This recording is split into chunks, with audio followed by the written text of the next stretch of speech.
What's up, y'all? I'm out here at the range, as you can see back behind me. Been out here all day doing some interesting testing. I'm on the downhill stretch now. The sun's starting to go down on me, but I got plenty of time to get a couple more done. And this one right here is going to be a test of the unknowns, we'll call them. So as you can see, the jelly contraption's out here hard at work. We got the chrono and 2 blocks of gel. Now, I've done a couple of tests in this gel already in this far block. As you can tell, I flipped them over, but as you can see, we got a couple little strings going through this block, just enough to mess me up and give me a hard time here. This was some failed 9mm. If y'all want to check that out, I'll leave some links up above. But I should have plenty of room to work these in there where I need them. As you can also see, I'm staying with the heavy clothing barrier with the layer of denim, fleece, and 2 layers of the cotton t-shirt material. So like I said, what we got here is a couple of unknowns or outcasts or oddballs, whatever you want to call them, less than mainstream calibers, we'll say. Both rounds are Federal Premium HST. On one end, we got the 327 Magnum. It's a 104 grain projectile. As you can see, nice nickel plated case there.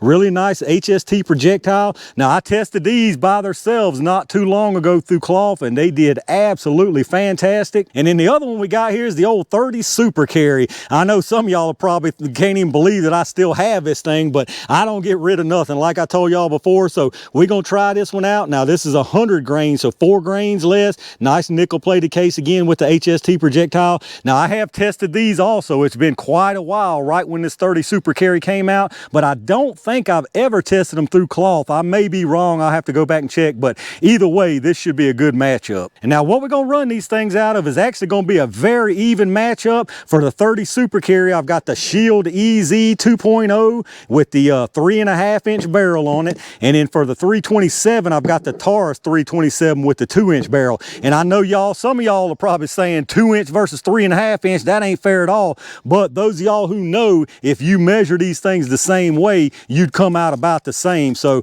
those of y'all who know, when you measure revolver barrels, you don't measure the cylinder at all. So if you get right here, this is where they're measuring from. You got the 2 inches. Now, if you actually measure the cylinder out to the barrel, you can see what you got there, 3.5 inches. And like I said, those of y'all who know, on semi-autos, when they measure them, they count the chamber and all. So that's your 3.5. So if you measure both of these from the rim out to the end of the barrel, you're going to get 3.5 inches on both of them. Just real quick, back to the ammo here. I forgot to show y'all the velocity on the box from the 327 is showing 1500 at the muzzle for the 104 grain projectile. And then on the 30 Super Carry, it's saying 1250 at the muzzle for a lighter projectile, for a 100 grain projectile. So this ought to be pretty interesting. A lot of people like to talk about these like they're very comparable when they mention either one of these two. I'm just going to tell you right now, just based on the box numbers, if we get close to that, the 357 mag's absolutely going to annihilate that 30 Super Carry. It ain't even going to be close. Now,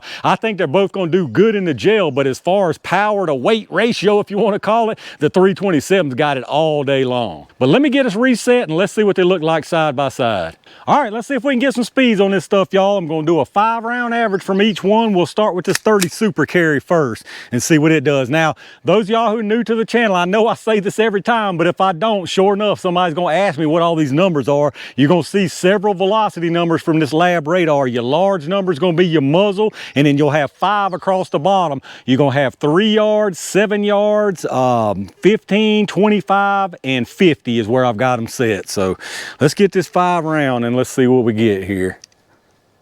Like I said, now the box on this is saying 1250. I doubt we see that. 1186, 1192, 1168, 1185,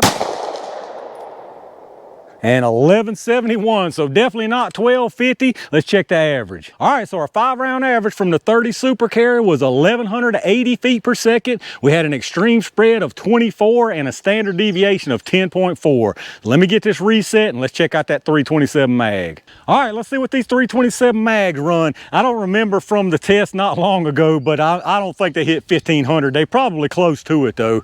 We'll see what we get here. Now, these are a 4 grain heavier projectile. These are 104s. Whew, that's definitely more power. 1359. These things right here are stout, y'all. 1361. 1357. That might have been a little low. Now 1325. Good day, y'all.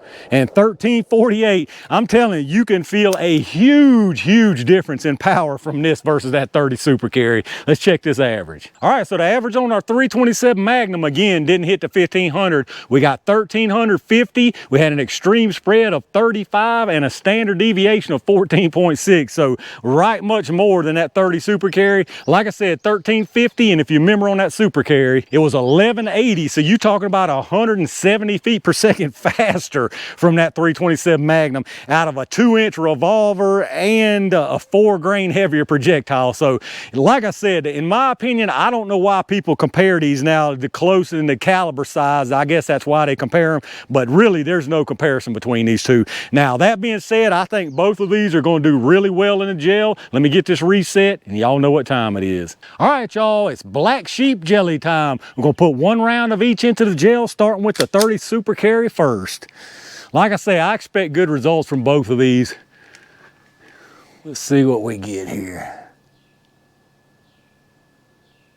All right, that was actually perfect, but I think it came out the side. Let me go check it out.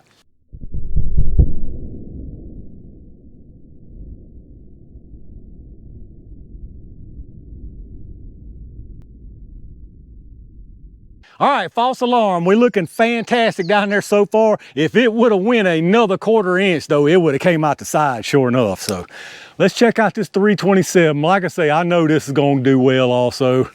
Hopefully I don't goof it up and put it somewhere I don't want it. See what I get here.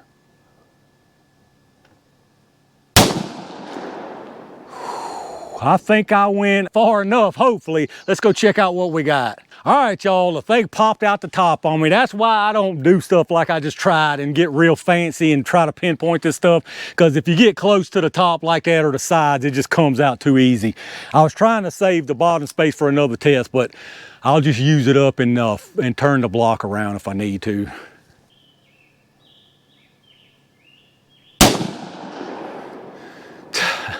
Y'all, I'm telling you what, I believe that thing went out the side. Let me go check it out.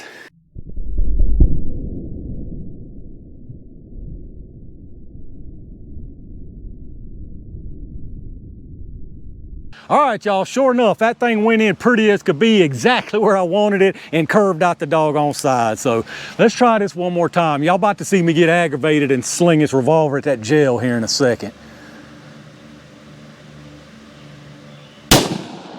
All right, that one should have been plenty in the middle right there. Let me go see what I got.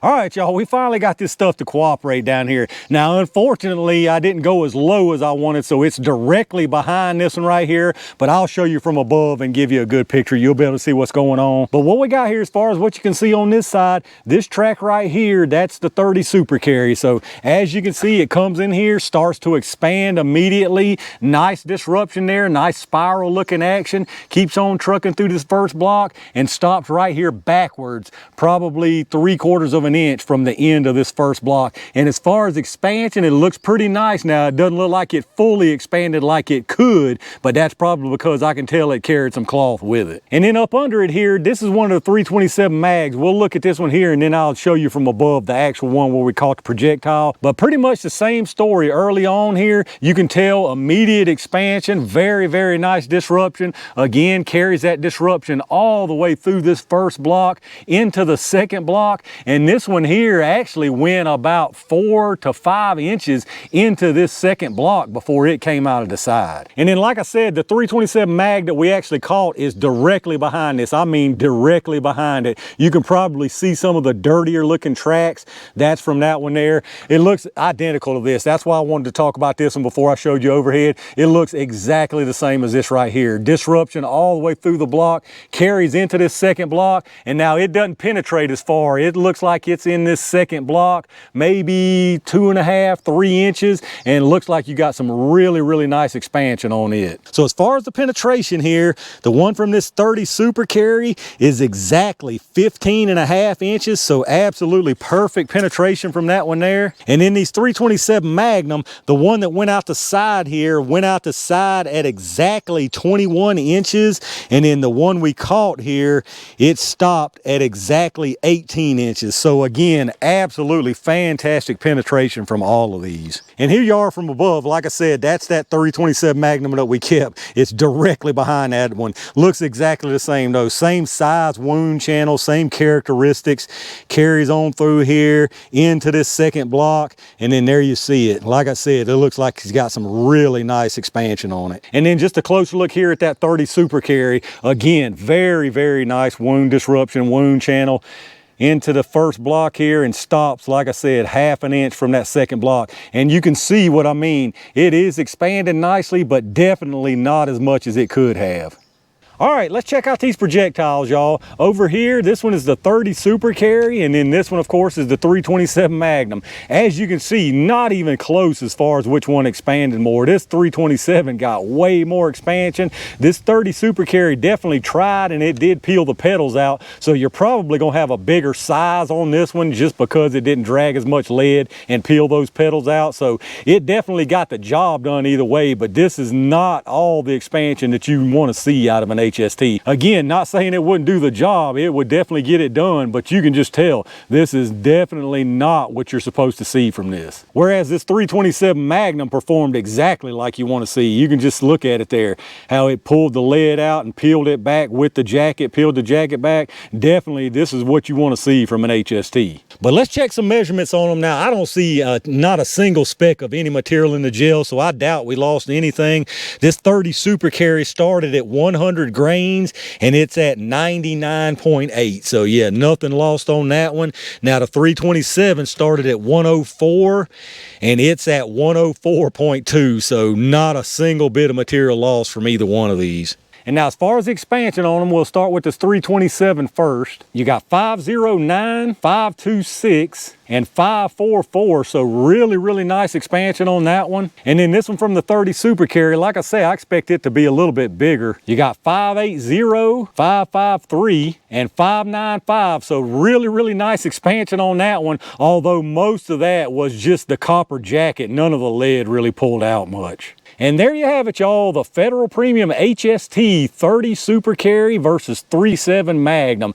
Obviously, it goes without saying, the clear winner in this one right here is the 327 Magnum. More velocity, more energy, more expansion, more penetration, just more of everything you want out of this 327 Magnum. Now, the 30 Super Carry, definitely no kind of failure whatsoever. It did a great job, plenty of penetration, plenty of expansion, although again, it's mainly the jacket. That's still a big old size right there, so this would definitely get the job done. But there's absolutely no question, if you're going which is the better round just in general, the 327 Magnum takes it for me without question.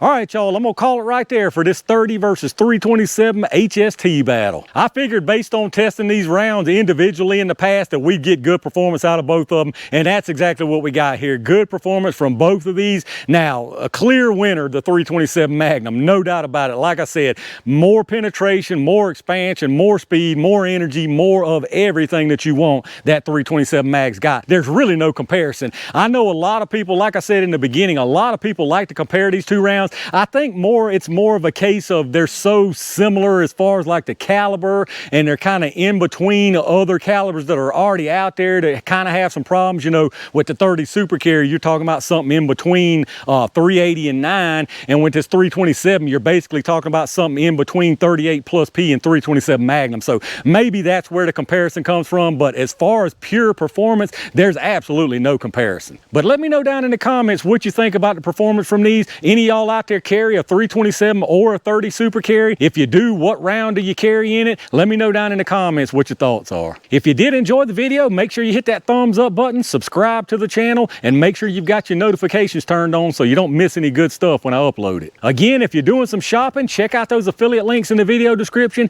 Anything you buy after going through any of those links down there, I get a kickback from them towards the channel, so I really do appreciate that. Again, I appreciate all my Range Gang members and every single one of y'all out there for supporting the channel like y'all do. I got a few good things done out here today, not as much as I wanted to, but it is hot. This afternoon sun is just too hot, and I'm getting out of here. Tons of really good stuff headed y'all's way, so be on the lookout for that. And in the meantime, stay safe, stay prepared, and I'll see you soon.